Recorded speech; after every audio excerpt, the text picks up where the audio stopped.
The massive space station floated in the darkness like a metal moon. It was bigger than any city on Earth, with towers and domes that sparkled with strange lights. Ships from dozens of worlds came and went from its docking bays, carrying beings that humans had never seen before. Commander Jake Morrison stood at the window of his small transport ship and watched the station grow larger. His stomach felt tight with nerves, but he kept his face calm. Behind him, diplomat Lisa Hayes checked her papers one more time. Captain Rick Stone cleaned his sidearm, even though weapons were not allowed in the council chambers. "Never thought I'd see the day," Rick said quietly. "Humans asking permission to join the big kids' table." Lisa looked up from her files. "We're not asking permission. We're presenting our case. There's a difference." Jake turned away from the window. "Either way, we need to be ready. These aliens have been running things out here for thousands of years. They think we're just babies who learned to walk between the stars yesterday." The docking procedure took an hour. Alien traffic controllers spoke in clicks and whistles that the ship's computer translated into basic English. When they finally entered the station, Jake felt like an ant crawling into a cathedral. The corridors were huge, built for beings much larger than humans. Strange creatures walked past them without a second look. Some floated in the air, held up by invisible forces. Others moved on 6 legs or slithered along the walls. A few looked almost human, but their eyes were too big or their skin was the wrong color. "Stay together," Jake whispered, "and remember what we practiced." The council chamber was even more impressive than the corridors. It was shaped like a bowl, with seats arranged in circles that went up and up until they disappeared in shadows. Hundreds of beings filled those seats, representing species from across the galaxy. At the center of the bowl sat a creature that looked like it was made of living crystal. Its body threw rainbow light in all directions when it moved. This was Chairman Kethval, the leader of the Galactic Council. He had held this position for over 200 years. "The applicants from Earth may approach," the crystal being said. Its voice sounded like music played on glass instruments. Jake led his team down the long ramp to the center of the chamber. Every step echoed in the huge space.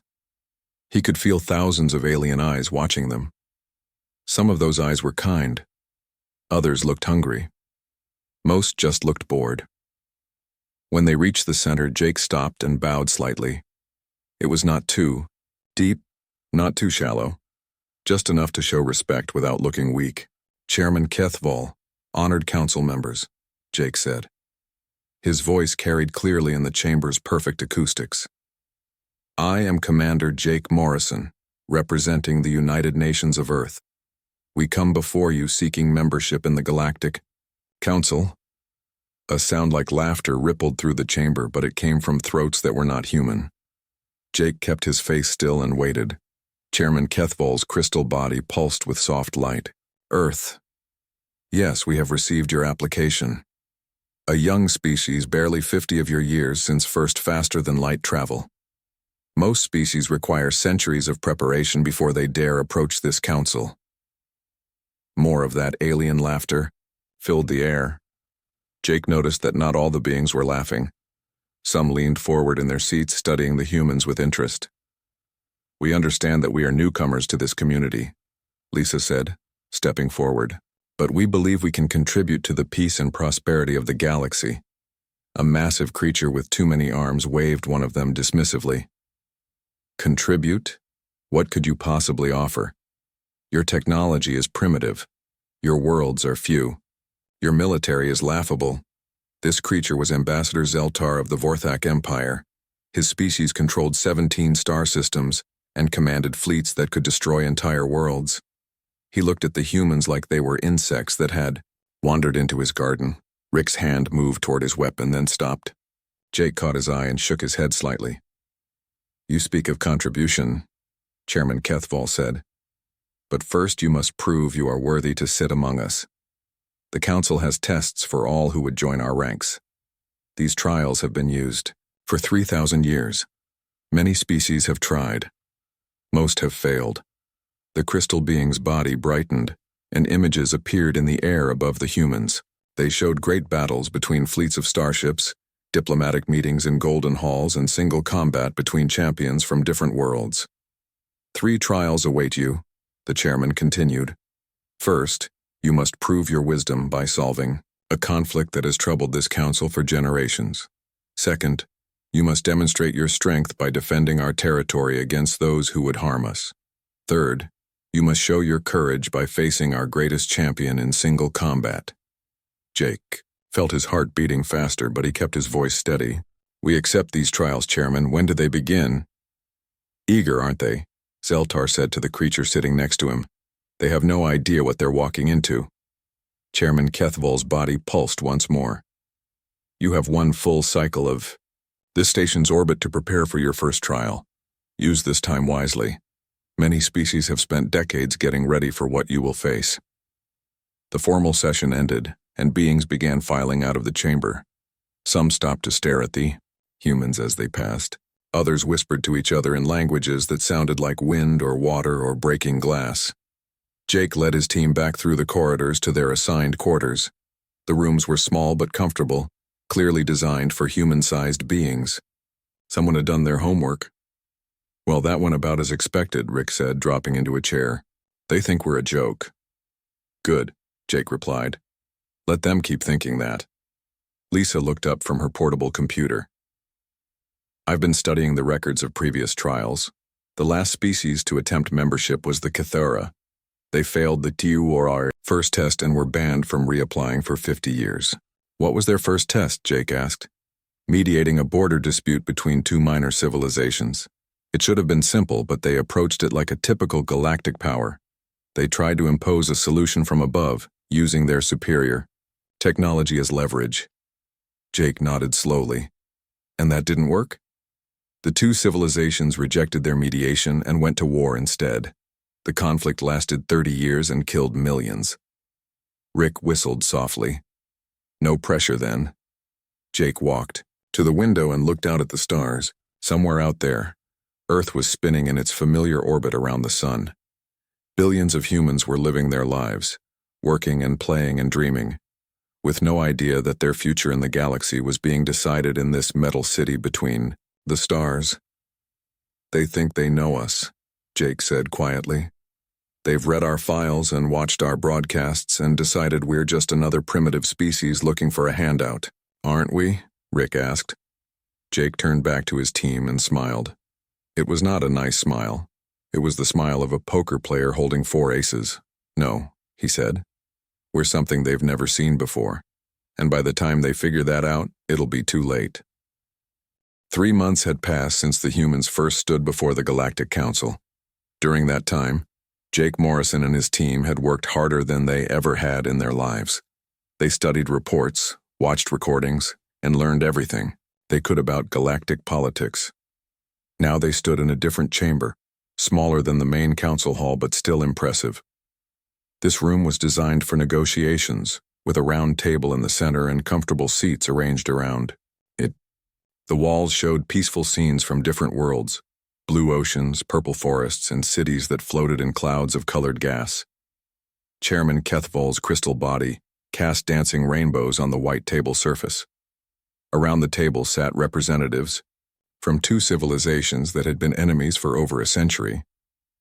On one side was General Thaxmore of the Corvin hegemony, a being that looked like a cross between a bear and a lizard. His scales were dark green and scarred from many battles. On the other side sat Ambassador Yathara of the Benthic Federation, whose people lived underwater and breathed through gills in their long necks.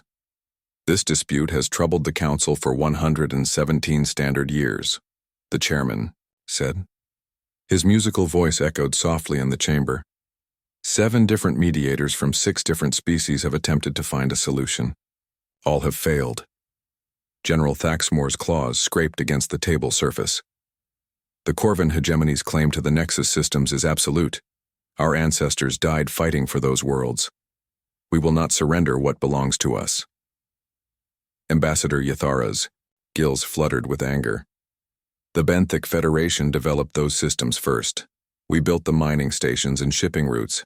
The Corvin attacked us without cause and stole what we created. Jake watched both aliens carefully. Their body language told him more than their words did. The general sat straight and kept his claws visible, a threat display. The ambassador leaned slightly away from the table, a defensive posture. Both were afraid, but they were too proud to admit it. Lisa Hayes opened a folder and spread papers across the table. The documents were covered with charts, graphs, and numbers that made both aliens lean forward to look. General Thaxmore, Ambassador Yithara, Lisa said calmly. We've studied your conflict for 3 months. We've read every report, watched every recording, and analyzed every failed negotiation attempt. And, the general growled, what makes you think your species can succeed where others have failed? Lisa smiled. It was a patient smile, like a teacher explaining something to a slow student. Because the previous mediators all tried to solve the wrong problem. Both aliens stared at her. Chairman Kethvol's crystal body pulsed with brighter light. Explain, the ambassador said. Lisa pointed to one of her charts. Every previous mediation focused on territory. Who owns which system? Who has the right? To which worlds? How to divide up the space between your civilizations. But territory isn't your real problem. General Thaxmore's claws extended further. Of course it is. They want our worlds. No, Lisa said firmly. You're both afraid of being left behind. The room went quiet. Even Chairman Kethvol stopped pulsing. Lisa continued, pointing to different numbers on her charts. General, your people are warriors, but the galaxy is becoming more peaceful. Traditional military powers are losing influence. You're afraid the Corvan hegemony will become irrelevant. The general's eyes narrowed, but he didn't interrupt. Ambassador, your people are brilliant engineers and builders, but most of the galaxy's infrastructure is already built. The great age of expansion is ending. You're afraid the Benthic Federation will have nothing valuable to offer. The ambassador's gills stopped fluttering. Continue. Lisa smiled again and pulled out a different set of papers. What if I told you that both your civilizations could be more powerful and prosperous than they've ever been, and that working together is the key to making it happen? Jake watched the aliens' faces carefully. They were listening now, really. Listening instead of just waiting for their turn to argue. Lisa spread out star charts and resource surveys. The Nexus systems contain 17 different rare minerals that are essential for faster-than-light engines. The Corvan control the mining operations, but your extraction methods are inefficient and dangerous. General Thaxmore bristled. Our methods work fine. They work, Lisa agreed, but they're destroying the minerals you're trying to harvest. At your current rate, the Nexus systems will be strip-mined and worthless within 50 years. She turned to the ambassador. The Benthic Federation has developed new extraction techniques that can harvest twice as many minerals, while leaving the planetary ecosystems intact. But you don't have the military strength to protect those operations from raiders and pirates. Both aliens were staring at the charts now, studying the numbers Lisa had shown them. What are you suggesting? The ambassador asked quietly. Lisa leaned back in her chair. A partnership. The Benthic Federation gets exclusive rights to develop mining operations in the Nexus systems using their advanced techniques. The Corvan hegemony gets exclusive rights to provide military protection for those operations. But the territory, General Thaxmore said. Who controls the systems? Both of you, Jake said, speaking for the first time since the negotiations began. Joint administration, shared profits, shared responsibility. The general's claws retracted slightly. And what do humans get out of this arrangement? Jake smiled. 3% of the gross profits in exchange for mediation services and ongoing administrative support. That's all? The ambassador seemed suspicious. That's all, Lisa confirmed. We're not interested in controlling your territory or your resources. We're interested in proving that cooperation works better than conflict. For the next 4 hours, Lisa and Jake walked both aliens through detailed projections showing how the partnership would work. They had calculated shipping routes, security requirements, profit margins, and tax structures. They had even worked out cultural exchange programs and joint military training exercises. The breakthrough came when General Thaxmore realized that protecting benthic mining operations would give his military a legitimate reason to expand into 3 new star systems. The ambassador had a similar moment when she understood that Corvin protection would allow her people to develop mining techniques that other civilizations would pay billions to license. This could actually work, the general said slowly. More than work, the ambassador added. This could make both our civilizations wealthy beyond anything we've achieved fighting each other. Chairman Kethval had remained silent through most of the negotiations, but now his crystal body blazed with light. In 117 years, no mediator has even gotten you to agree on basic facts. These humans have convinced you to consider partnership in a single day. Both aliens looked at each other across the table. The general extended one clawed hand. The ambassador reached out with her webbed fingers. They shook hands for the first time in over a century. We will need time to present this proposal to our governments, the ambassador said. Of course, Jake replied. But we'd like to suggest starting with a small pilot program. 1 system, 1 mining operation, shared profits and shared protection. If it works, you can expand the partnership. Agreed, both aliens said at the same time, then looked surprised at their unity. The formal negotiations ended 2 hours later with a preliminary framework agreement. Both the Corvin hegemony and the Benthic Federation requested ongoing human involvement in implementing the partnership. As the aliens left the chamber, Chairman Kethval approached the human delegation. Most impressive, the crystal being said. In 3,000 years of council history, I have never seen a mediation resolved so quickly or so completely. Thank you, Chairman, Lisa said. How did you know their real motivations? He asked. Previous mediators interviewed both sides extensively but never identified their underlying fears. Jake looked at the chairman thoughtfully. We spent most of our preparation time studying human history instead of galactic politics. Humans have been fighting over territory for thousands of years. We've learned that the fight is almost never really about the territory. Then what is it about? Fear, Lisa said simply. Fear of being conquered, fear of being forgotten, fear of losing everything you've worked to build. Once you understand what people are really afraid of, you can usually find a way to help them feel safe. Chairman Kethval's body pulsed slowly, thoughtfully. Your species continues to surprise me. I look forward to seeing how you handle your second trial. As they walked back to their quarters, Rick shook his head in amazement. I still can't believe you got them to agree so fast. It wasn't that hard, Lisa said. We just listened to what they were actually saying instead of what they thought they were saying, Jake nodded.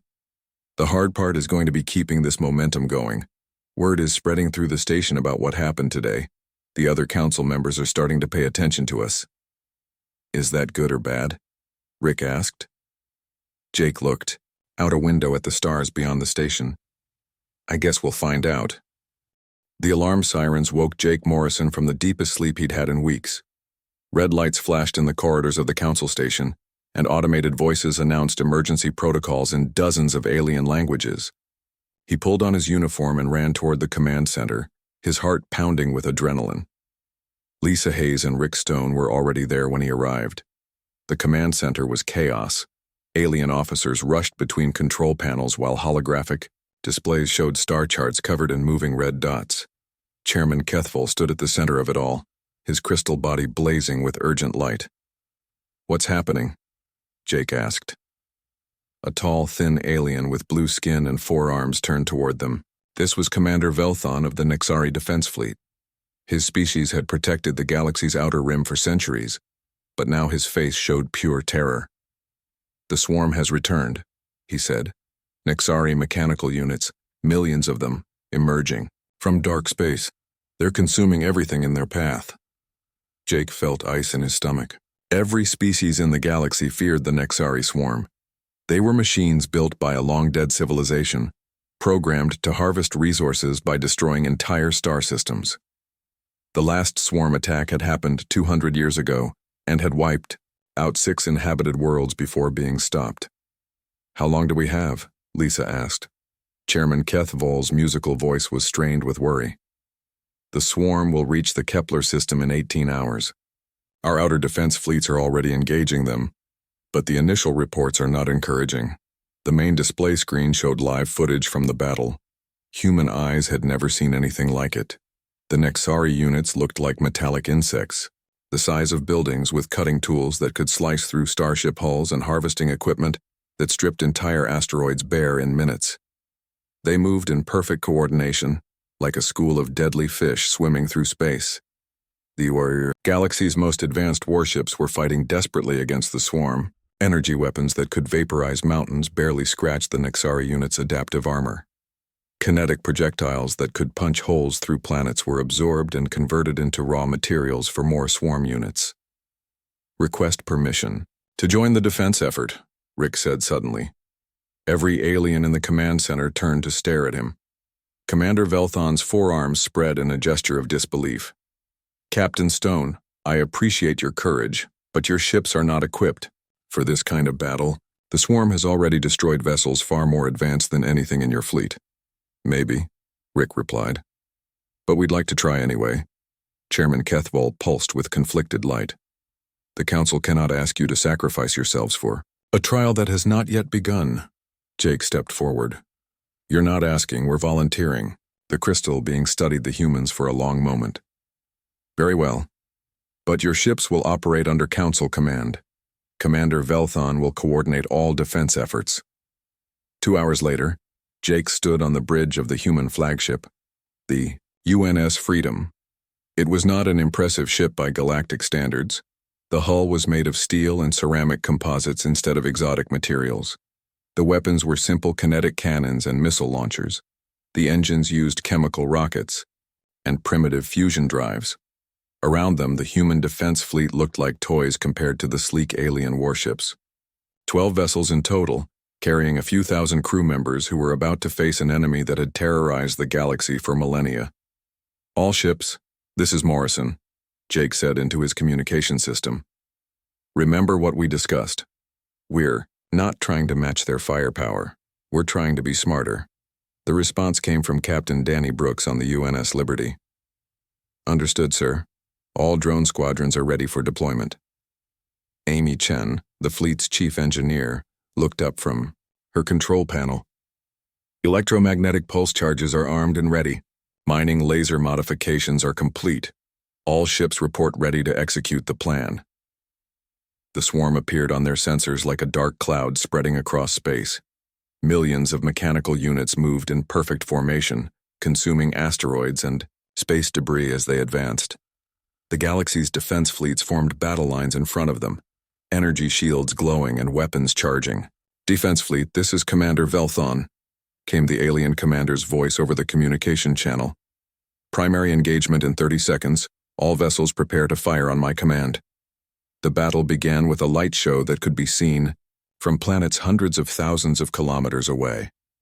Energy beams and plasma bolts struck the swarm's leading edge, but the Nexari units absorbed the attacks and kept advancing.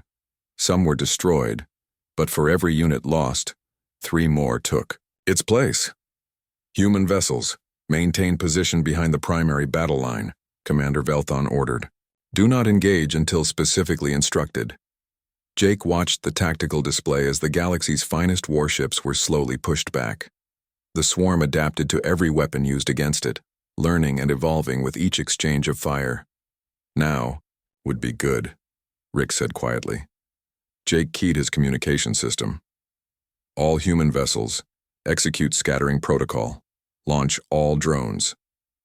What happened next surprised everyone watching. Instead of attacking the swarm directly, the human ships released thousands of small robotic drones. Each drone was no bigger than a refrigerator and looked almost primitive compared to the technology around them. The drones spread out in all directions, moving through the battle zone like schools of metal fish. They were too small for the swarm units to target effectively, and they moved with unpredictable patterns that confused the Nexari targeting systems. What are they doing? Commander Velthon asked over the communication channel. Wait for it, Jake replied. The first wave of drones reached the swarm's formation and did something no one expected. Instead of exploding or firing weapons, they attached themselves to individual Nexari units and activated electromagnetic pulse generators. The effect was immediate and devastating. Swarm units that had shrugged off planet-killing energy weapons suddenly went dark as their electronic systems overloaded. They drifted helplessly in space, their adaptive armor useless without power to maintain it. All ships, target the disabled. Units, Amy Chen broadcast on all frequencies. Use kinetic weapons only, aim for the central processing cores. The galaxy's warships quickly adapted to the new tactic. Instead of using energy weapons that the swarm could absorb, they switched to simple projectile weapons and focused fire on the units that the human drones had disabled. For the first time, in the battle, swarm units began dying faster than they could be replaced. Remarkable, Chairman Kethavol's voice came over the communication system. How did you know electromagnetic pulses would be effective? Jake smiled as he watched another wave of drones deploy from the human fleet. We didn't know for sure, but every machine civilization in our history has been vulnerable to electromagnetic interference. We figured it was worth trying. The battle continued for 6 more hours, but the tide had turned. Wave after wave of human drones disabled swarm units, while the combined fleet destroyed them with concentrated kinetic fire. Amy Chen continuously broadcast tactical updates and equipment modifications that allowed other species to adapt their mining tools and cargo equipment into effective anti-swarm weapons. When the last Nexari unit was destroyed, the communication channels filled with cheers and congratulations in dozens of languages. The swarm that had terrorized the galaxy for centuries had been defeated using tactics that no one had ever tried before. Commander Velthon's image appeared on Jake's screen. The alien's 4 arms were spread in a gesture of respect. Commander, Morrison, I owe your species an apology. When I saw your ships, I thought they would be a liability in this battle. Instead, you saved us all. We all saved each other, Jake replied. That's how it's supposed to work. Later, as the human fleet returned to the council station, Lisa looked out at the stars and shook her head in amazement. 2 trials down. 1 to go, she said. Rick was cleaning his weapons again, but this time he was smiling. Think they're starting to take us seriously now? Jake watched alien ships flying in formation with the human vessels, their crews working together to repair, battle damage, and share tactical information. I think they're starting to realize we might actually belong out here, he said. The communication system crackled with an incoming message from Chairman Kethavol. Human delegation, please prepare for your final trial. The combat challenge will take place in 72 hours. Jake looked at his team and smiled. They had come this far, they weren't stopping now. The arena was older than human civilization. Built into the heart of the council station, it had witnessed thousands of battles over the centuries. The walls were made of metal that could withstand starship weapons, and the floor was covered with sand that had soaked up the blood of champions from across the galaxy. Jake Morrison stood at the entrance to the fighters' preparation room, watching through the transparent wall as beings from dozens of worlds filled the viewing stands. They had come to see the final trial, the test that would determine whether humanity deserved a place among the galactic powers. You sure about this? Rick Stone asked for the 10th time in an hour.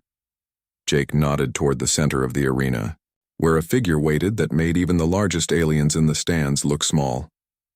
Chromoth of the Titan clan stood 3 meters tall and weighed as much as a small vehicle. His natural armor plating was scarred from 15 years of combat, and his forearms ended in claws that could punch through starship hulls. Ben's ready, Jake said quietly. Sergeant Ben Clark sat on a bench in the corner of the preparation room, his eyes closed and his breathing slow and steady. He looked ordinary next to the alien warriors who had come to watch. Average height, brown hair going gray at the temples, wearing simple military fatigues instead of ceremonial armor. Lisa Hayes checked her portable computer one more time. I've reviewed every recording of Chromoth's previous fights. He's never lost. He's defeated champions from 17 different species, including some that were twice his size. Size isn't everything, Ben said without opening his eyes. The preparation room door opened and Chairman Kethavol entered. His crystal body cast dancing lights on the metal walls as he approached the humans. This is your final opportunity to withdraw, the alien leader said. Combat trials can be waived in cases where the challenger's survival is in serious doubt. Jake looked at his team. They had come too far to back down now, but he wouldn't make this decision for Ben. It had to be the sergeant's choice. Ben opened his eyes and stood up. He was calm in the way that only combat veterans could be calm, with the quiet confidence of someone who had faced death before and survived. "Thank you for the offer, Chairman, but I'm ready." The crystal being studied the human warrior for a long moment. Kramoth has held the championship for 15 cycles. He has killed challengers who underestimated him. "I'm not underestimating anyone," Ben replied. "I know exactly what I'm walking into." The arena announcer's voice echoed through the chamber, speaking in the common galactic language that every species understood.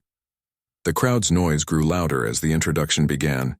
"Beings of the galaxy, witness the final trial of the species known as humans. In the ancient tradition of single combat, their champion will face Kramoth the undefeated, greatest warrior of our age." Jake clasped Ben's shoulder. "Remember what we talked about. Don't try to match his strength.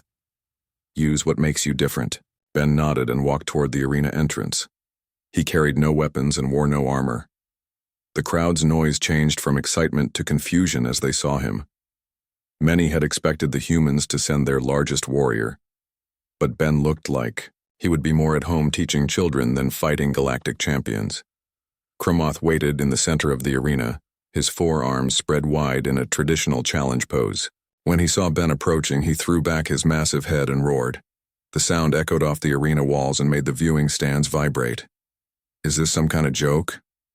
Kramoth's voice was deep enough to be felt in the chest. "They send me, an old man?" Ben stopped 10 meters away from the champion and bowed slightly. It was a gesture of respect, not fear. "I'm Sergeant Ben Clark, representing humanity in this trial. Are you ready to begin?" Kramoth's laugh was like rocks grinding together. "Ready? I've been ready since before you were born, little human." The arena lights dimmed except for the circle in the center where both fighters stood. Chairman Kethvol's voice announced the beginning of combat, and Kramoth charged with devastating speed. The champion moved like a landslide, all four arms reaching for Ben with claws extended. His first attack could have ended the fight in seconds, but when his claws closed, they found nothing but empty air. Ben had moved at the last possible moment, stepping aside with perfect timing. Kramoth's momentum carried him past, and the human was already 10 steps away by the time the champion turned around. "Stand still and fight," Kramoth roared, charging again. This time, Ben didn't step aside. Instead, he moved forward, ducking under Kramoth's reaching arms and striking at the champion's knee with a precise kick. The blow didn't do much damage to the armored joint, but it threw off Kramoth's balance just enough to send him stumbling. The crowd began to murmur. No challenger had ever made Kramoth stumble in the first minute of combat. For the next 20 minutes, the pattern continued. Kramoth would attack with overwhelming force, and Ben would somehow not be where the attack landed. The human never tried to match the champion's power.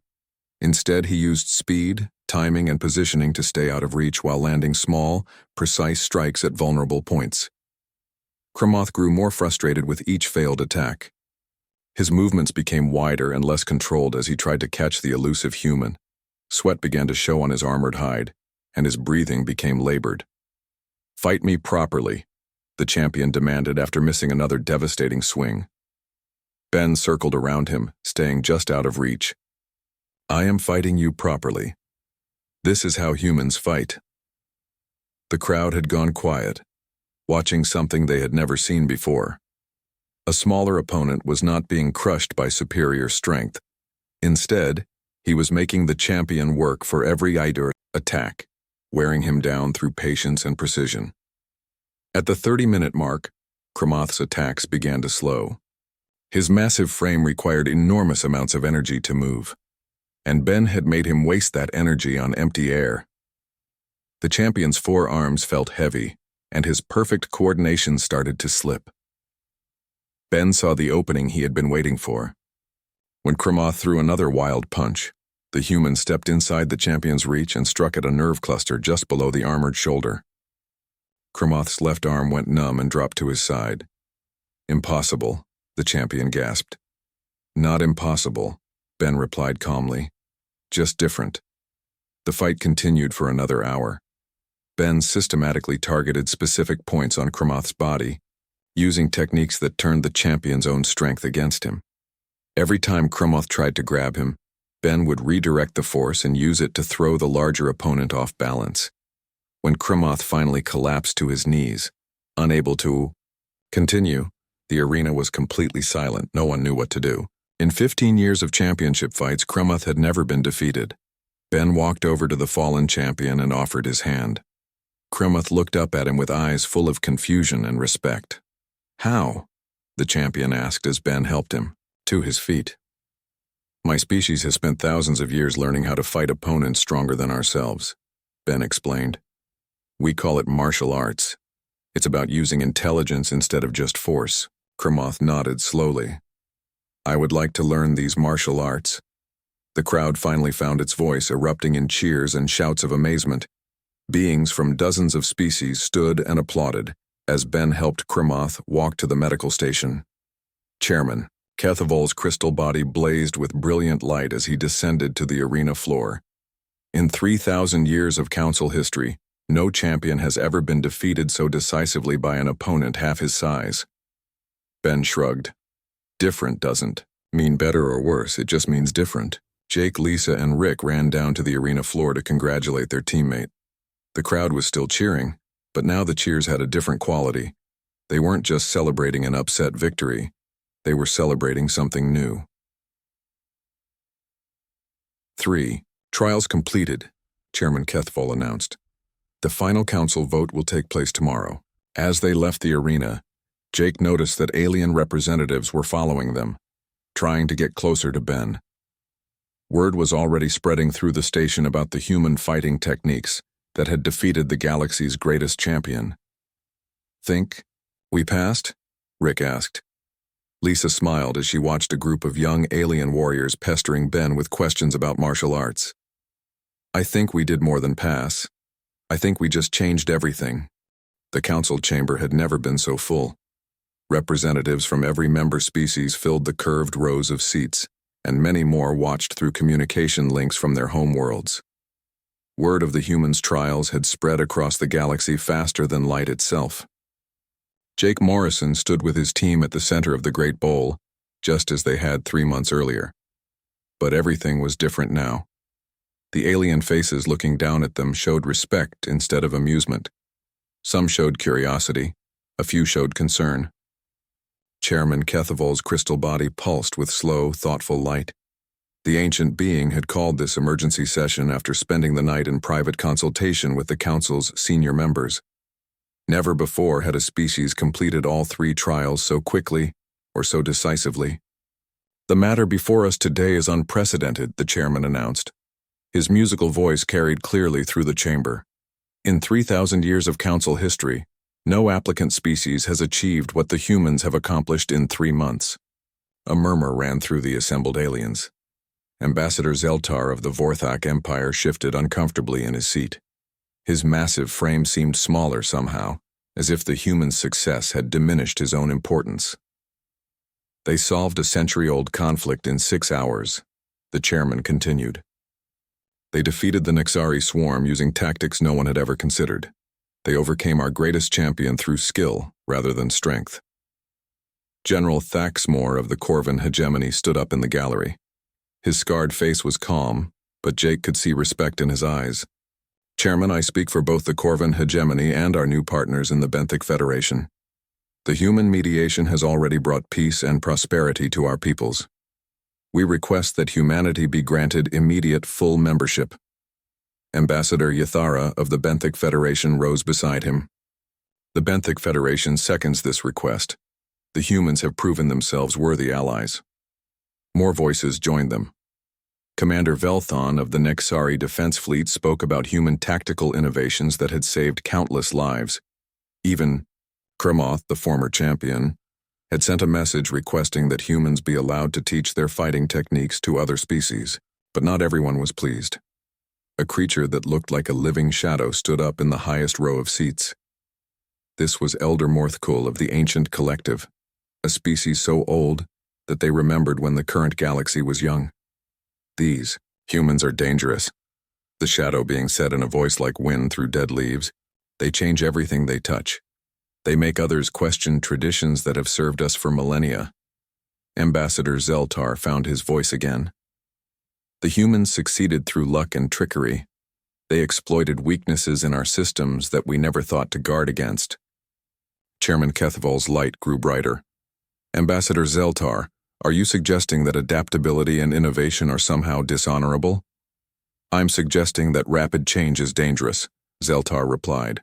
"The Galactic Order has maintained peace for 3,000 years. Why risk destroying it for the sake of one primitive species?" Jake felt his team tense beside him. This was the moment they had been preparing for, the real test that mattered more than all the trials combined. "Chairman, may I address the council?" Jake asked, the crystal being pulsed once. "You may speak, Commander Morrison." Jake looked around the chamber at hundreds of alien faces. Some were friendly, some were hostile, and many were simply uncertain. He thought about Earth, spinning quietly in its orbit around the sun, and about all the humans who had no idea their future was being decided in this metal city among the stars. "Honored council members," Jake began. "Ambassador Zeltar is right about one thing. Humans do change things. It's what we do. It's what we've always done." He gestured to Lisa, who activated a portable projector. Images appeared in the air above the humans, showing scenes from Earth's history. 500 years ago, most humans thought the Earth was flat, and that their small continent was the entire world. Today we travel between stars. We didn't get here by accepting limitations. We got here by refusing to believe that anything was impossible. The images showed human cities, human art, human achievements in science and exploration. Every challenge we faced on Earth made us stronger. Ice ages taught us to adapt. Diseases taught us to cooperate. Wars taught us that working together was better than fighting alone. We learned that the biggest problems require the biggest solutions. A new image appeared, showing the moment when humans first looked back at Earth from space and saw it as a small blue marble in the vast darkness. When we first saw our world from space, everything changed. We stopped thinking of ourselves as separate tribes and started thinking of ourselves as one species. When we first saw other stars up close, we stopped thinking of ourselves as the center of the universe. Jake paused and looked directly at Ambassador Zeltar. "You're afraid that we'll change the Galactic Order. You're right, we will, but not by destroying what you've built. By helping you build something better." Lisa stepped forward, and the images changed to show charts and projections. "In the 3 months since our trials began, 17 different species have requested human advisors," she said. "The Corvin-Benthic partnership has already inspired 4 other civilizations to end long-standing conflicts. 3 species have asked for help adapting human military tactics. 5 more want to learn our diplomatic methods." The chamber buzzed, with quiet conversations as aliens discussed what they were hearing. Jake noticed that even some of the skeptical faces were beginning to look thoughtful. Rick spoke for the first time since entering the chamber. "We're not asking you to change everything overnight. We're offering to help you solve problems that have been unsolvable for generations. Some of those solutions might be uncomfortable at first, but that's how progress works." Ben Clark, still wearing simple fatigues instead of formal clothing, stepped forward last. "Crummoth asked me yesterday how humans learn to fight the way we do. I told him it took us thousands of years of getting beaten by stronger opponents. We learned because we had to. Now we want to share what we learned." Chairman Kethvol's crystal body blazed with brilliant light. "The time has come for the council to vote. All members will cast their decision simultaneously." The chamber fell silent except for the soft humming of the voting system. Jake felt his heart beating fast as alien hands, claws, tentacles, and other appendages touched their voting panels. The results appeared instantly on the main display. It was unanimous. Every single species had voted to accept humanity into the Galactic Council. But the vote included something unprecedented. "The motion passes," Chairman Kethvol announced. "Humanity is granted immediate full membership in the Galactic Council, with all rights and responsibilities thereof. Furthermore, by unanimous consent, Humanity is invited to establish a new council department dedicated to innovative problem-solving and interspecies cooperation. The chamber erupted in cheers and applause that came from throats, voice boxes, and communication devices across the spectrum of galactic life. Ambassador Zeltar approached the human delegation as the formal session ended. His massive frame no longer seemed threatening. "I owe you an apology," he said quietly. "I was wrong to fear change. Perhaps it's time the Vorthak Empire learned some new approaches to old problems." Jake extended his hand, and the giant alien took it carefully in his claws. "Change doesn't have to mean losing what's valuable," Jake said. "It can mean making it stronger." As they left the council chamber, Jake looked back at the great bowl where representatives from across the galaxy were still talking excitedly about humanity's new role. Lisa was already making appointments with alien delegations who wanted to discuss partnership agreements. Rick was sketching tactical diagrams for military officers from 6 different species. Ben was demonstrating basic martial arts moves to a group of fascinated alien warriors. "So what happens now?" Rick asked during a quiet moment.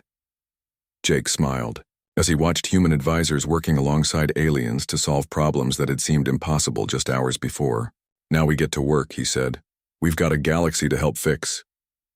Outside the council station, the stars shone with the same light they had always shared, but something fundamental had changed in the relationship between the civilizations that lived among those stars. Humanity had not just joined the galactic community. They had shown everyone that the community could be something better than it had ever been before. The moment the Galactic Council realized humanity was too mighty to ignore had become the moment the galaxy began its next great evolution. And it was just the beginning.